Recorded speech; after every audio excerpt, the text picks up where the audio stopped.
After an amicable divorce where we remained friends and my ex supported me through college, I invited him and his fiancée to my graduation. Now I'm being harassed online for supposedly overstepping and failing to move on. Posted by you Alternative Place 919. Hey everyone, my situation has gotten a bit complicated and I genuinely can't tell if I'm in the wrong. That's why I'm turning here for perspective. I'm a 28-year-old woman. My ex-husband, let's call him Ilya, is also 28 and I married right out of high school after dating for 4 years. Neither of our families had much money and sending both of us to college was impossible. So we talked it over and decided one of us would go first.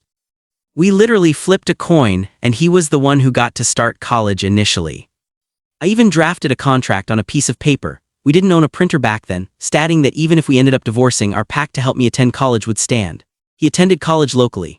Both sets of parents helped with tuition and books while I worked to support our household. He graduated and a year later life began to pull us in different directions as he started his career, and I prepared to finally begin my own studies.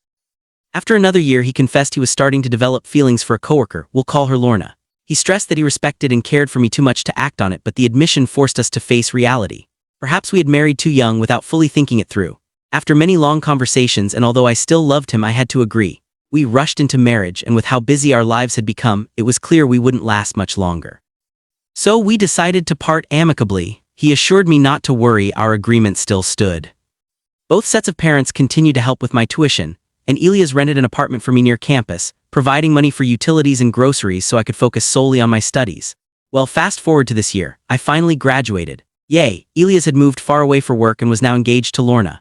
Since I attended college locally, I maintained a close relationship with his parents, visiting often to help with chores or simply keep them company.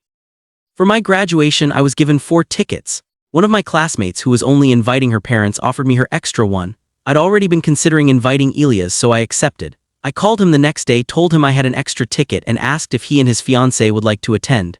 He sounded genuinely excited and immediately said yes, asking for the date so he could request time off. We chatted for about 45 minutes and he also told me not to worry about the apartment. He would continue covering the rent until I found a job. I thanked him and we hung up. A graduation ceremony was last week. It was wonderful and all my loved ones were there. Afterwards my ex-in-laws told me they made a restaurant reservation to continue the celebration. At dinner they gave me a gift and said that in their hearts I would always be their daughter. My own parents also gave a present and a speech. Then Ilya's handed me a small box. Inside was a beautiful custom necklace with a pendant of my initials and a tiny dragonfly. He said he'd had it specially made. I was deeply touched by everyone's kindness. I stood up and went around the table to hug everyone. When I got to Lorna I said, I'd like to give you a hug but only if you're comfortable with it. She laughed and replied, oh no, I think I'm okay. When I reached Ilya's we hugged. He said, I'm really proud of you, Cricket. We both laughed. He used to call me Cricket because he said I never stopped talking. Everyone went home shortly after and I'm fairly certain Ilya's and Lorna returned to their city. The problem began on Tuesday. I started receiving a flood of DMs and text messages calling me a homewrecker, telling me to take a hint and demanding to know why I couldn't move on since he had. They accused me of being obsessed, citing my single status since the divorce and claiming I was leeching off his kindness. Clearly, someone was deeply unhappy with our agreement and with his presence at my graduation. I don't know if these are fake accounts from Lorna, or if it's Lorna and her friends or just her friends acting on their own. But it's terrifying me. They're calling me every vile name imaginable. I spoke to my parents who want me to tell Ilya's parents to put a stop to it, but I fear that would only escalate things. I have truly moved on. I view Ilya's as my oldest friend now. The reason I've been single is that my courses were intensely challenging, leaving me no time or energy for dating. I also genuinely wanted to experience singlehood and living alone for the first time, having gone from my parents' house directly into marriage at 18. I wanted to discover who I was outside of that identity. I'm considering changing my phone number and not giving it to Ilya's, but that feels wrong. I still don't have a job and he is covering my expenses. It feels terrible to ice him out after everything. But was I truly the jerk for inviting him? It never occurred to me that it might be disrespectful to Lorna, but perhaps it was. I'm utterly confused. I never expected such a vicious reaction to a simple invitation. Sorry for the long post. I tried to shorten it, but I believe all this context is important. Top relevant comments.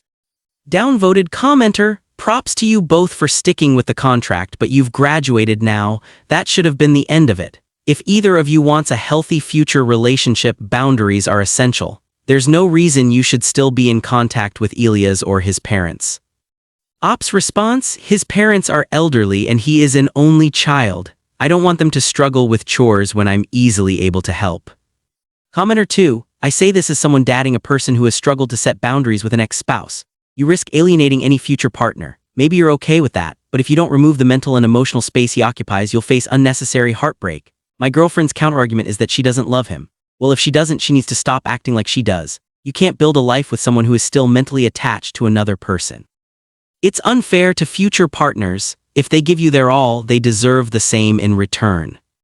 Op's response, I understand your point, thank you. Commenter 3, I don't understand why everyone is overlooking the fundamental fairness of your agreement. You two had a contract. You supported him through university, putting your own education on hold. He fulfilled his duty. That contract wasn't contingent on remaining married. That said, I can see why Lorna would be upset, hearing your in-laws say you'll always be their daughter. And seeing your closeness to the family must make her feel insecure. I'm sure it also feels strange that her fiancé financially supports another woman. But one would assume they discussed this earlier in their relationship. It isn't fair for you to be bombarded with messages without anyone addressing the issue with you first. I do think it would be best to stop accepting money from him now that you've graduated, but otherwise you are not the jerk for inviting him. Op's response, thank you. Everyone is calling me a moocher, but I supported him for 5 years. Wouldn't that make him one too? And yes, I can see how the situation would feel weird for her. I just don't want his parents to struggle. They have no other kids and are getting older. That's why I help. Op to another commenter. Honestly, I considered moving back in with my parents after graduation, but he insisted I didn't need to and that he'd pay until I found a job. My career field is lucrative, so I don't think the job search will take long. We don't spend time together in person. He's only visited twice for holidays since moving away, so our contact is limited to occasional texts or calls about his parents. Commenter 4, not the jerk. The two of you are behaving like mature adults. You kept your agreement. Your invitation was a gesture of thanks, acknowledging you couldn't have done it without his help. Here, the key point, Lorna's current life benefits from your past hard work. You helped him achieve financial stability and she reaps those rewards. He recognizes that and wants to reciprocate your support. That's what grown-ups do. She needs to learn to be an adult and accept that you two share a genuine, platonic friendship. Essentially, she feels he should have used you for support and then ditched you. This is a her issue. Block her. Congratulations on your graduation and on maintaining a mature friendship. Op's response, thank you for the congratulations. I was actually patting myself on the back for how well we handled everything back then. Haha, but apparently not everyone agrees. Update 12 days later. I didn't expect to have an update so soon, but a lot has happened, so I'll do my best to keep everything chronological. The morning after I made my original post, I texted Elias. I didn't want to involve his parents in petty drama, especially since I wasn't entirely sure Lorna was behind it. I told him I didn't want to make a big deal, but that since they'd left, I'd been receiving offensive texts from people who clearly knew about our agreement. He immediately asked for the messages and phone numbers. About 30 minutes later, he called and apologized. He confirmed that one number was Lorna's and others belonged to her mother and sister, though he didn't recognize the rest. He apologized again, said he would handle it, and I left it at that. A couple of hours later, I got a new WhatsApp message from an unknown number, asking if I was happy meddling in their relationship and telling on her, accusing me of trying to ruin things. I forwarded it to Elias and blocked the number. I didn't hear anything more until 2 days ago. I went to pick up Elias' parents to take them to the mall and I found him there. I was confused and asked what he was doing there. He said we'd talk later. He offered to take his parents instead, but they refused, telling him we had a scheduled date and he wasn't invited. Yesterday, Elias asked if we could talk and I agreed. We met at a cafe near my apartment. He wanted to talk at my place, but I declined, feeling it wouldn't be appropriate. At the cafe, he said he had something to tell me about him and Lorna. I told him it wasn't necessary, that it was between them. He then told me he had broken up with her. I was shocked and admittedly curious, so I asked if it was because of the messages. While they were annoying and disrespectful, they didn't seem like grounds for ending an engagement. He said not really, it was more of a final straw. He explained he'd wanted to move back to care for his parents for a long time, but Lorna had refused because I was always there helping. She said the only way she'd move with him was if he told me to back off, which he couldn't do, knowing his parents wouldn't allow it. He added they'd been having problems for a while. She was constantly badmouthing me and checking my social media, even after he asked her to stop.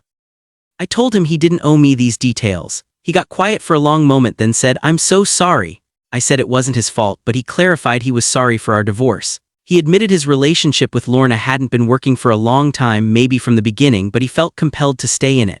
He thought he had to prove something, that if it failed, our divorce would have been for nothing. He said he was sorry for being too weak to fight for us, that he'd gotten scared when all his friends were living a single, dreamy life, and he felt jealous. He said the breakup crystallized after my graduation. On the drive home, Lorna complained the entire time.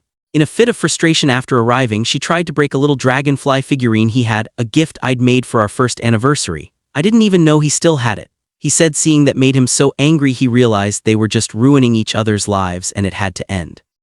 I didn't know what to say. I just patted his hand and asked about his job. He said he'd quit, but his supervisor urged him to reconsider and gave him 2 or 3 weeks of vacation time, so he's spending the holidays here.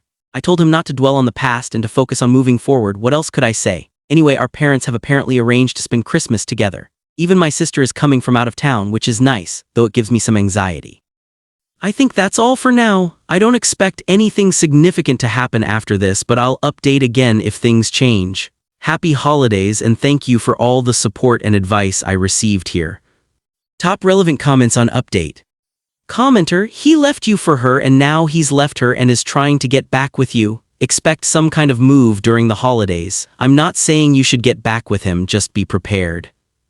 Op's response, to be honest, I feel he needs to be single for a long time before entering another relationship. Maybe even seek therapy, that's the healthy path. Commenter, yes, I agree, that is the healthy way, but you know some people can't be alone and jump from relationship to relationship. Plus, he's expressed regret for how things ended with you and might wish he could undo the divorce, so to speak. Anyway, you know him best. Oh, and congratulations on your graduation. Op's response, I can't lie and say his words didn't stir old feelings, but I believe it's better to leave the past in the past. Commenter 2, you mentioned you stayed single for 4 years to discover who you were outside of being a teenage bride. He has never had that time for himself.